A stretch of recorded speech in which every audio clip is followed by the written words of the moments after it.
বাংলা নববর্ষের প্রথম দিন পয়লা বৈশাখে দেশের বিভিন্ন অঞ্চলে রোদ ও গরমের তীব্র দাপট দেখা গেছে।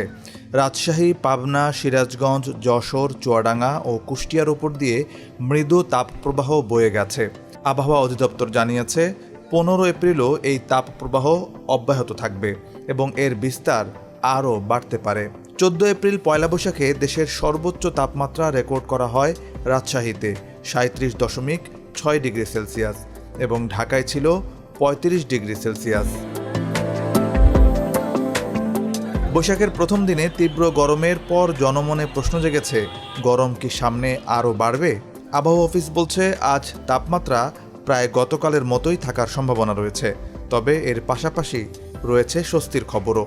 সিলেট ও ময়মনসিংহ অঞ্চলে প্রতিদিনই কম বেশি বৃষ্টি হচ্ছে। গতকালও ময়মনসিংহে 53 মিলিমিটার বৃষ্টি হয়েছে। পূর্বাভাস অনুযায়ী আজ ময়মনসিংহ ও সিলেট বিভাগের কিছু জায়গা সহ ঢাকা, রাজশাহী, রংপুর, খুলনা, বরিশাল ও চট্টগ্রাম বিভাগের 2-1 জায়গায় অস্থায়ীভাবে দমকা হাওয়া ও বিদ্যুৎ চমকানো সহ বৃষ্টির সম্ভাবনা রয়েছে।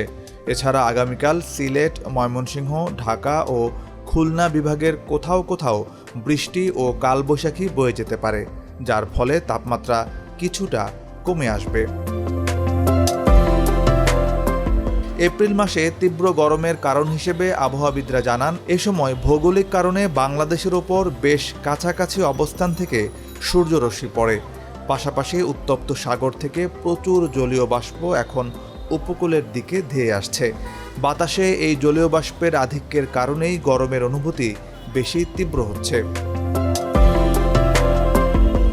এদিকে এপ্রিল-মে মাসে ঘূর্ণিঝড়ের প্রাদুর্ভাব থাকলেও সাগরে আপাতত লঘুচাপ সৃষ্টির কোনো লক্ষণ নেই বলে জানিয়েছে আবহাওয়া অফিস।